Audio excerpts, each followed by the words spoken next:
اور اس بار تو شو میں قسمت ایک عجب تماشا ہم نے دیکھا کہ پہلے فارم 47 کے ذریعے جمہوریت پہ حملہ آور تھے، اس بار فارم 45 کے اوپر حملہ کیا ہے اور بیلٹ سٹفنگ کی ہے، اور اتنے بیلٹ بھرے ہیں کہ بیلٹ چھاپنے والے بھی پریشان ہیں کہ یار دھاندلی کرو لیکن کوئی ایسی حیا پردے میں کرو، کوئی شرم حیا تو رہ جائے، لیکن اس بار وہ کچھ بھی نہیں ہے۔ بہرحال ہم اپنی جدوجہد جاری رکھیں گے، لیڈر ہمارا مضبوط کھڑا ہے، اور ایک بات 2-3 دن سے مذاکرات کی جا رہی ہے، میں واضح کر دینا چاہتا ہوں، عمران خان صاحب نے کبھی مذاکرات سے انکار نہیں کیا تھا، نہ ہے، لیکن مذاکرات کے کچھ شرائط، کچھ اصول ہونے چاہیے۔ کیا مذاکرات اس لیے ہیں کہ مینڈیٹ کو تسلیم کر لیا جائے؟ تو وہ مذاکرات تو ہمیں قبول نہیں ہے، یہ تو جعلی مینڈیٹ ہے۔ کیا مذاکرات اس لیے ہیں کہ 9 مئی میں جو ہمارے ساتھ ظلم زیادتی ہوئی ہے اس کو تسلیم کر لیا جائے؟ تو تحریک انصاف تو ایک پرامن جماعت ہے، 1 سال سے لوگ جیلوں میں سڑ رہے ہیں، ملٹری ٹرائلز میں، حالانکہ ہم سب وکلاء، جتنے بھی وکلاء برادری ہیں، تحریک انصاف، اور اچھے دنوں میں جب اپوزیشن کا وقت ہوتا ہے سب کو آئین یاد آتا ہے، ان دنوں میں آج کی حکومت جو برائے نام ہے وہ بھی کہتے تھے کہ سویلینز کا ملٹری کورٹس میں ٹرائل نہیں ہونا چاہیے۔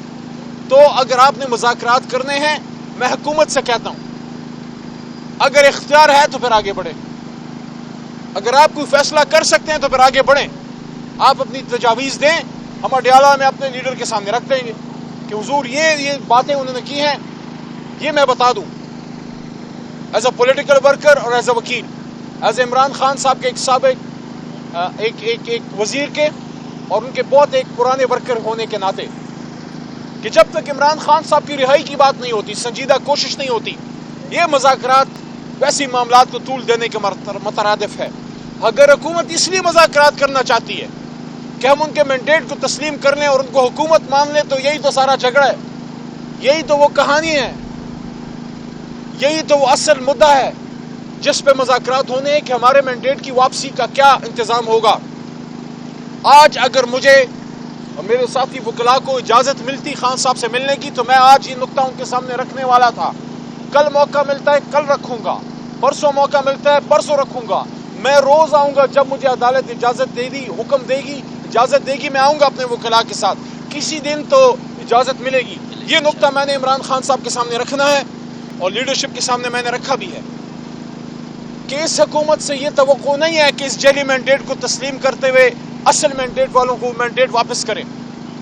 ہمیں سپریم کورٹ میں جانا ہے، سپریم کورٹ کو آرٹیکل 184(3) کے تحت سو موٹو نوٹس لینا چاہیے اور جوڈیشل کمیشن بنانا چاہیے، جس طرح 2014 میں صرف 4 حلقوں پہ جوڈیشل کمیشن بنا تھا، تو آج 200-250 حلقوں پہ کیوں نہیں بن سکتا؟ پورا الیکشن چرا لیا گیا ہے۔ اور آخری بات، محترم صد احترام چیف جسٹس آف پاکستان جناب قاضی فائز عیسی صاحب سے درخواست ہے کہ آپ نے خود انیشیٹو لیا، جو قابل ستائش تھا، جب آپ نے عدالت رات کو کھولی اور آپ نے فرمایا کہ یہ الیکشن 8 فروری کا پتھر پہ لکیر ہے، یہ الیکشن پتھر پہ لکیر ہے، تو وہ لکیر تو ہم نے دیکھ لی، لیکن چیف جسٹس صاحب، الیکشن فری اینڈ فیئر ہونا بھی اتنا ہی ضروری ہے جتنا الیکشن ہونا ضروری ہے۔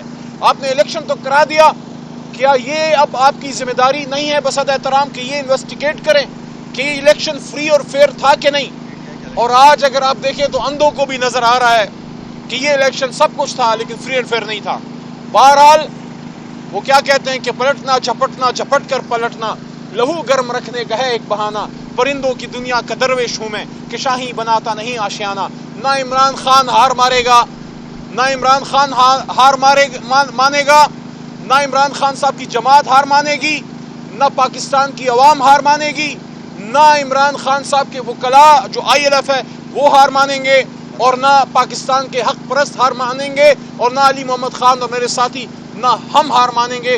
ہم آخری دم تک پاکستان کے ساتھ کھڑے ہیں، عمران خان کے ساتھ کھڑے ہیں۔ بہت شکریہ۔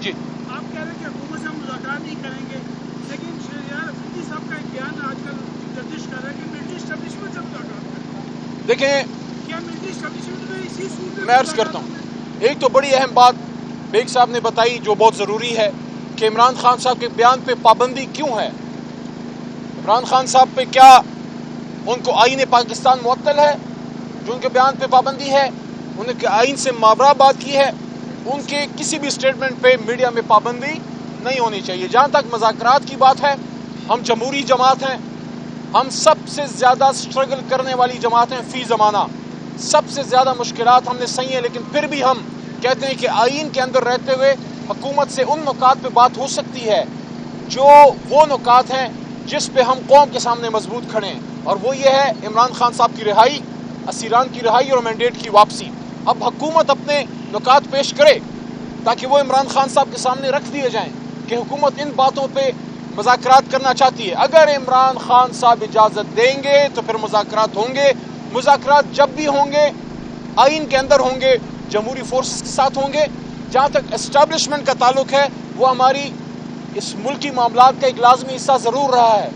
اگر کوئی مس انڈرسٹینڈنگ ہے اس کو دور کرنے کے لیے بات ہو سکتی ہے، لیکن مذاکرات سیاسی جماعتوں کے بیچ میں ہونے چاہیے۔ حکومت یہ الزام لگاتی ہے کہ آپ لوگ سنجیدہ نہیں ہے، پی ٹی آئی سنجیدہ نہیں ہے، آپ کے اسپوک پرسن کا نہیں پتا، آپ کے مذاکرات کرنے والی ٹیم کا نہیں پتا، آپ لوگ مطلب بہتر وہ بات کر رہے ہیں۔ میرے بھائی سنجیدگی کی بات وہ کریں جو ٹک ٹاک کی دنیا سے تو باہر آئیں، پہلے یونیفارم پہننے سے تو باہر آئیں، پہلے اپنا کام شروع کریں۔ آپ کبھی یہ یونیفارم، کبھی وہ ٹک ٹاک، کبھی وہاں پہ چھاپے، کبھی آپ وہ کام کریں جو کرنے والا کام ہے۔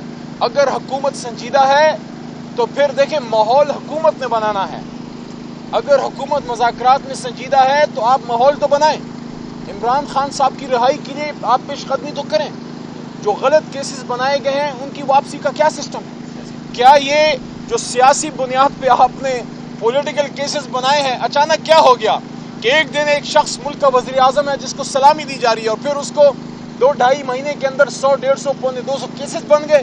کیا عمران خان صاحب دہشت گرد تھے یا ہمارے ساتھی دہشت گرد ہیں یا مجھ جیسے آدمی پہ جو ہمیشہ آئین کی بات کرتا ہے یہ کالا کوٹ کیوں پہنا ہے؟ کیا یہ دنیا کو دکھانے کے لیے پہنا ہے؟ اس لیے پہنے کہ ہم اس پہ بلیو کرتے ہیں۔ ہم بلیو کرتے ہیں کہ ملک کو آئین کے مطابق چلنا ہے۔ میرے جیسے آدمی پہ جس نے ہمیشہ مذاکرات کی بات کی، جس نے آئین کی بات کی، اس پہ آرمی ایکٹ لگا، اس پہ سیکرٹ ایکٹ لگا، اس پہ دہشت گردی کا پرچہ کٹا، یہ تو اللہ بھلا کوٹ اور ہمارے وہاں جو آزاد مسجد جج صاحبان ہیں جنہوں نے ہمت دکھائی اور میرے جیسے لوگوں کے کیس ختم ہوئے، ورنہ مجھے بھی کہیں ملٹری ٹرائل میں پھینکا گیا ہوتا۔ تو اس لیے میں یہ عرض کر رہا ہوں جو آپ کا سوال ہے بڑا بنیادی ہے۔ اگر حکومت سنجیدہ ہے مذاکرات میں تو پھر آپ سٹیپ لیں، عمران خان صاحب کی رہائی کی بات کریں، مینڈیٹ کی واپسی کی بات کریں۔ لیکن یہ ایک اہم نقطہ، مینڈیٹ کی واپسی مجھے نہیں لگتا حکومت سے ہونی ہے، اس پہ آخری فیصلہ سپریم کورٹ نہیں کرنا۔ جی شکریہ۔ آپ لوگ کہہ رہے ہیں کہ آپ فورم میں تمام چیزیں آپ لوگوں کے سامنے ہیں، کوئی بھی فورم ایسا نہیں ہے، چیف جسٹس صاحب سے لے کے جتنے ادارے ہیں وہ آپ کو پتہ ہی کہ کس طرح فیصلے سنا رہے ہیں۔ اب کون سا ایسا پلیٹ فارم ہے جہاں پہ آپ لوگ جائیں گے؟ ایسا لگ رہا ہے کہ آپ لوگوں کو ایک بند گلی کے اندر نہ دھکیل کے رکھا جا رہا ہے تاکہ آپ کو مذاکرات کی ٹیبل پہ لایا جائے اور آپ سے چیزیں منوائی جائیں۔ بھائی بڑا خوبصورت سوال ہے، اس کا جواب بڑا سمپل اور سادہ ہے۔ عمران خان اکیلا نہیں ہے، اس کے پیچھے 25 کروڑ عوام ہے۔ اگر آپ عمران خان اور تحریک انصاف کو بند گلی میں دھکیلیں گے تو یہ آپ عمران خان کو نہیں، 25 کروڑ عوام، اس ملک کی ترقی، اس کی معاشی استحکام، اس کی انویسٹمنٹ، اس کی ڈیولپمنٹ، اس کی ایکسپورٹ، سب کو آپ بند گلی میں دھکیل رہے ہیں۔ آج آپ دیکھ لیں کسان کا کیا حال ہے۔ ہمارے دور میں بمپر کراپ ہوئی تھی کہ نہیں ہوئی تھی؟ بتائیں نا جی۔ ہمارے دور میں کسانوں کو کماد کی کمائی ریکارڈ ہوئی تھی کہ نہیں ہوئی تھی؟ وقت پہ پیمنٹ ہوئی تھی کہ نہیں ہوئی تھی؟ بڑے بڑے مل اونرز کو پرچے کٹے تھے کہ نہیں جب کسان کو وقت پہ کماد کی پیمنٹ نہیں ہوتی تھی؟ آج آپ دیکھ لیں کسان رو رہا ہے، خودکشیوں کا سوچ رہا ہے، اس کا گندم تیار پڑی ہے اور آپ نے اربوں روپے کی گندم جو ہے منگا لی ہے۔ کسان کیا کرے؟ زہر کی گولی کھا لے۔ سر آپ کے کہنے کے مطابق معاشی ترقی ہوئی ہے، لیکن رضا باقر کو اسٹیٹ بینک کا گورنر آپ کی گورنمنٹ نے بنایا اور IMF کی وجہ سے بنایا، وہ کیا؟ دیکھیں یہ بھی بڑا خوبصورت سوال ہے۔ ہمیں تو ایک ایسی مردہ سواری دی گئی، اکانومی کی بات کر رہا ہوں، جس میں جان عمران خان نے ڈالی اللہ کے حکم سے، کیونکہ 75 سال سے یہ ملک بنا ہوا ہے۔ ہمارے صرف 3 سال دورہ حکومت تھی اور اس دور حکومت میں کورونا کے دوران ہم نے 3 کی GDP پہ ملک چلایا، اور جب عمران خان سے حکومت چھینی جا رہی تھی تو 6 کی GDP پہ ہم نے ملک چھوڑا تھا۔ آج آپ بتائیں GDP کہاں کھڑا ہے؟ آج آپ بتائیں فوریکس ریزروز کہاں کھڑے ہیں؟ آج آپ بتائیں کوئی اللہ کا ولی باہر سے پیسے بھیج رہا ہے، کوئی انویسٹمنٹ کرے گا؟ وہ جب یہ دیکھتا ہے کہ جو پاکستان کا سب سے بڑا برانڈ ہے اس کو آپ نے دہشت گردی میں اندر کیا ہوا ہے، وہ کہتا ہے میرا دماغ خراب ہے، میں پیسے لے کے آؤں۔ اگر اس ملک کو مضبوط کرنا ہے we need political stability because there is no economic stability without political stability. Maryam Nawaz صاحب جو وردی پہن کے آ گئی تھی اس کے حوالے سے کیا رہا ہے؟ اس طرح کا اقدام کرنا چاہیے؟ کیا میسج جا رہا ہے یہ؟ لیکن مریم بی بی ہماری بڑی بہن ہے. میں سمجھتا ہوں یہ وردی چھوڑیں. ہم جب بچے ہوتے تھے وردیاں پہنتے تھے. کام کریں جس کام کے لیے آپ آئی ہیں, لیکن بصد احترام آپ تو جیت کے ہی نہیں آئیں, تو جس کام کے لیے بھیجی گئی ہیں وہ کام کم از کم کر لیں. جہاں تک وردی کا تعلق ہے, وردی عزت کا ایک بہت بڑا استعارہ ہے, لیکن میں سمجھتا ہوں کہ بڑے کام, امپورٹنٹ کام اور ہیں وہ کرنے چاہیے. اور سب سے امپورٹنٹ کام جو کرنے کا ہے وہ یہ ہے کہ عوام نے جو مینڈیٹ دیا ہے وہ مینڈیٹ وہاں نظر آئے جنہوں نے ووٹ دیا ہے. شکریہ.